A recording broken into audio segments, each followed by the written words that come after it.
Good afternoon, students. Today we are going to start the next topic, which is internet history. Before we have seen the data communication network and network types. Okay, so now we are going to start the topic is internet history. So you guys are very much aware about internet because in daily life we are using the internet. Then we paid for the internet connection, so everyone knows about the internet. So we are going to study when the internet is invented and why the internet we invented, or why we need to develop the internet concept. So the basically internet is nothing but the frequency which we can use to communication, or we can use to exchange our data. So basically internet, ये जो concept developed हुई थी, ये एक जो war हुआ था, cold war हुआ था, आप लोगों को पता होगा वो हिस्ट्री। सो जो कोल्ड वॉर हुआ था उसके वजह से जो है डेटा कम्युनिकेशन करने के लिए बेसिकली जब वॉर स्टार्ट हुआ था तब इन 1950 जब ये वॉर हुआ था between the north America and union, तो उसके बीच में जब कुछ चीज़ें थी, जो सिचुएशंस थे उसके अकॉर्डिंग उनको जो कम्युनिकेशन था, डेटा को जो एक्सचेंज करना था, उनके जो वेपन्स थे, जो भी उनका जो भी स्ट्रैटेजीज थी, ये सारी चीज़ें उनको जो है एक्सचेंज करने की बहुत ज़्यादा नीड थी उस टाइम पे। लेकिन उस टाइम पे वॉर चल रहा था, इसकी वजह से वो लोग फिज़िकली ये चीज़ें नहीं कर पा रहे थे। So they developed the concept which is internet. और ये इंटरनेट जो है ये किसी भी एक पर्टिकुलर पर्सन ने डेवलप की हुई चीज़ नहीं है। The many scientist are there who develop the concept of internet to just to communicate with the system. Okay, मतलब कि एक सिस्टम थ्रू दूसरे सिस्टम में डेटा ट्रांसफ़र करने के लिए जो फ्रिक्वेंसी डेवलप्ड हो गई, दैट इज़ इंटरनेट। तो उससे पहले कंप्यूटर्स थे, मतलब कि जब आपका इंटरनेट कनेक्शन था उससे पहले ही कंप्यूटर डेवलप्ड हो चुके थे, बट वो कंप्यूटर जो थे वो बहुत लार्ज स्पेस के थे। यानी कि जैसे अगर आपको पता होगा कि जो हमारा फर्स्ट कंप्यूटर था वो एक रूम के साइज़ के था, मतलब कि वन फ्लैट जो रहता है, 1 BHK का जो फ्लैट रहता है उसका जो एरिया रहता है लाइक 1200 स्क्वायर फुट, इसके अराउंड वो पीसी का साइज़ रहने का। तो उस टाइम पे जो है इंटरनेट कनेक्शन डेवलप्ड हुआ इन 1950। तो internet is not a software, internet is a frequency.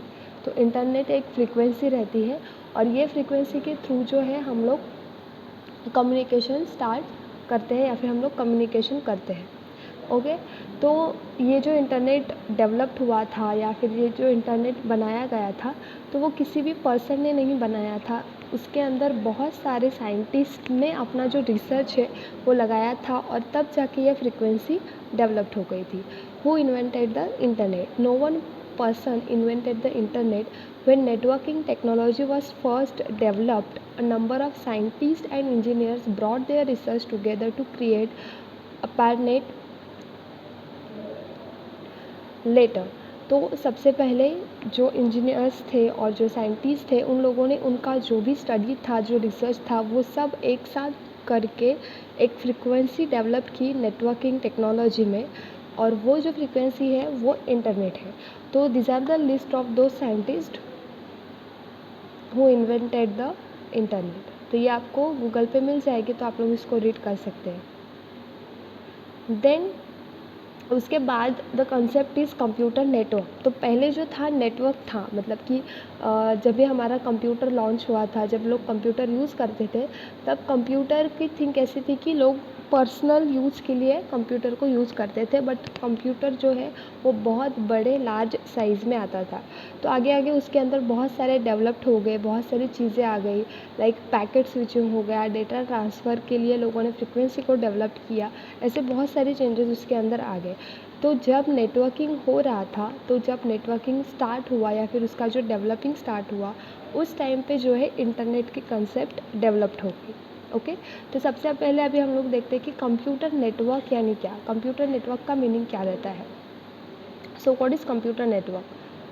A computer network is a set of a device connected through the links. A node can be computer, printer or any other device capable of sending and receiving data. The links connecting the nodes are known as the communication channel. So basically जब आपका computer developed हुआ था तब लोग उसके ऊपर एक normal चीज़ें करते थे, लाइक कि डेटा को स्टोर करके रखना, देन डेटा के ऊपर कुछ अगर एक्सेल का काम है, वर्ड का काम है, इस तरीके से जो लोग हैं नॉर्मल सारी चीज़ें वो पीसी पे करते थे। लेकिन जब नेटवर्किंग करना स्टार्ट हो गया, जब इंटरनेट की कंसेप्ट डेवलप्ड हो गई, तो उसके बाद हम लोगों ने कंप्यूटर नेटवर्क का यूज़ करना स्टार्ट किया। तो कंप्यूटर नेटवर्क क्या होता है? The computer network is nothing but the set of devices connected through the link. तो एक लिंक के थ्रू मल्टीपल कंप्यूटर्स कनेक्टेड रहते हैं, और ये जो कनेक्शंस रहता है इसको कंप्यूटर नेटवर्क बोलते हैं। तो फॉर एग्जांपल, जैसे अगर आपका लैब है, आपके लैब में एक सर्वर रहता है, और ये जो सर्वर रहता है इसको मल्टीपल पीसीज जो है कनेक्टेड रहते हैं।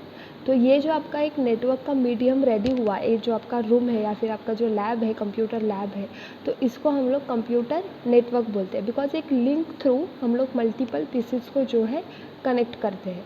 तो ये जब कनेक्शन होना स्टार्ट कर दिया, मतलब एक पीसी मल्टीपल पीसीज को कनेक्ट करना स्टार्ट हो गया, तो हम लोगों ने इंटरनेट को यूज़ करना स्टार्ट किया। बिकॉज इंटरनेट क्या करता है? The internet is nothing but exchanging information. हम लोग एक पीसी के इन्फॉर्मेशन दूसरे पीसी में ट्रांसफ़र करते हैं। अगर आप लोग नॉर्मली इंटरनेट को यूज़ करोगे या फिर डेली लाइफ में आप लोग इंटरनेट को जब यूज़ करते हो, तो आप लोग यही चीज़ करते हो कि आप लोग यूट्यूब पे जाते हैं, यूट्यूब के वीडियोज़ देखते हैं। तो वो जो यूट्यूब के वीडियोज़ रहते हैं वो किसी और ने आपके उसके पीसी से या फिर उसके मोबाइल से अपलोड किए रहते हैं, और हमारा जो डिवाइस रहता है वो हमारे डिवाइस में हम लोग वो वीडियोज़ को देखते हैं। Same for Facebook, for the WhatsApp, same चीज़ है। हम लोग क्या करते हैं? सिर्फ डेटा को एक्सचेंज करने का काम करते हैं। मेरा डेटा आपके पास जाएगा, आपका डेटा किसी और के पास जाएगा, उसका डेटा और किसी के पास चला जाएगा। तो इस तरीके से हम लोग जो सेंडिंग एंड रिसीविंग का काम करते हैं, so that is internet, that is the use of internet. And ये क्यों पॉसिबल होता है? Just because of computer network. Because हम लोग एक नेटवर्किंग में काम करते हैं, हम लोग एक ऐसे एरिया में काम करते हैं जहाँ पे पीसी जो है या फिर हमारी जो फ्रिक्वेंसीज है वो एक दूसरे से कनेक्टेड है। So that is computer network. The computer network use the distributed processing in which task is divided among the several computers instead of a single computer handle on an entire task. Each separate computer handle the subset. तो जब भी आपका connection networking में रहता है तो आपको एक एडवांटेज मिलता है कि आपका जो भी टास्क रहेगा आप लोग उसको डिवाइड कर सकते हैं। क्यों डिवाइड कर सकते हैं? बिकॉज कि अगर एक ही पीसी के ऊपर अपन लोड देंगे कि आप लोग एक ही पीसी के थ्रू स्टूडेंट का लॉगिन भी कर रहे हो, उनका एडमिशन भी कर रहे हो, प्लस उनके फ़ी का स्ट्रक्चर बना रहे हो, उनको सब्जेक्ट दिखा रहे हो, देन उनका सब डेटा एक ही पीसी में जाके स्टोर कर रहे हो, तो वो पीसी के ऊपर क्या आता है? लोड आता है। तो ये प्रॉब्लम ओवरकम करने के लिए हम लोग क्या करते हैं कि जितने भी हमारे पास टास्क है वो अलग अलग पीसी पे हम लोग डिस्ट्रीब्यूट करते हैं, और इससे क्या होता है? आपके नेटवर्किंग में जितने पीसी है वो सब काम करना स्टार्ट करते हैं, और आपका जो टाइम है वो सेव हो जाता है। तो ये जो नेटवर्क जो रहता है, मतलब कि ये जो जाल हम लोग ऐसे क्रिएट करते हैं, ये नेटवर्किंग रहता है। Okay.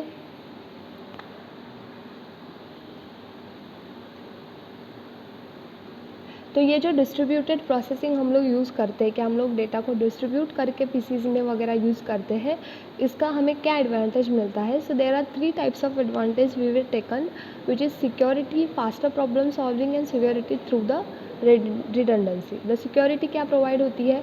It provides the limited interaction that a user can have with the entire system. For example, a bank allow the user to access their own accounts through an ATM without allow them the access of the bank entire database. तो basically आप लोग जब distributed system use करते हो, यानी आप लोग आपके टास्क को नंबर ऑफ़ पीसीज पे डिवाइड करते हो, तो इसका सबसे ज़्यादा आपको एडवांटेज क्या मिलता है? कि सिक्योरिटी मिलती है, यानी आप लोगों को लिमिटेड एक्सेस देते हो।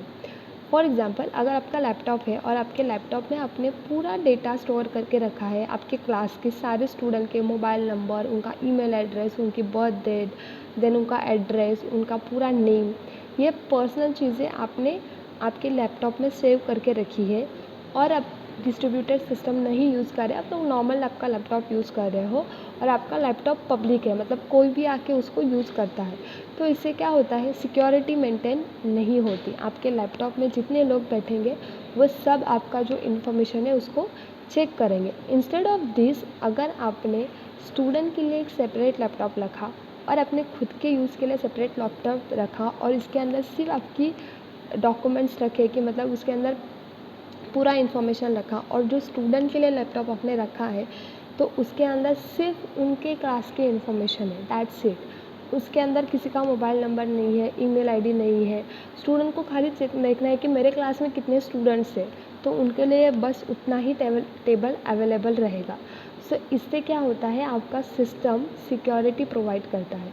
और एक एग्जांपल जो यहाँ पे दिया है कि आपका जो एटीएम मशीन रहता है, आपको पता है एटीएम मशीन सबने यूज़ किया होगा। एटीएम में हम लोग कार्ड इंसर्ट करते हैं, देन पिन नंबर डालते हैं, विड्रॉ मनी करते हैं, ये हम लोग हमारी पर्सनल डिटेल उसके अंदर डालते हैं। बट कभी आपने ऐसे सोचा है कि क्यों हमें इतना ही एक्सेस मिलता है, या फिर जब भी आप लोग जब एंटर पिन करोगे तो सिर्फ पिन के लिए ही ऑप्शन आता है, जब आप लोग विड्रॉ पे क्लिक करेंगे तो प्रॉपर अमाउंट डालने के लिए ही वहाँ पे ऑप्शन आता है।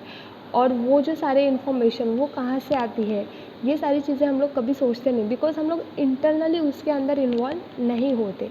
हम लोग सिर्फ एक्सटर्नली एटीएम का जो मशीन रहता है उसको यूज़ करते हैं।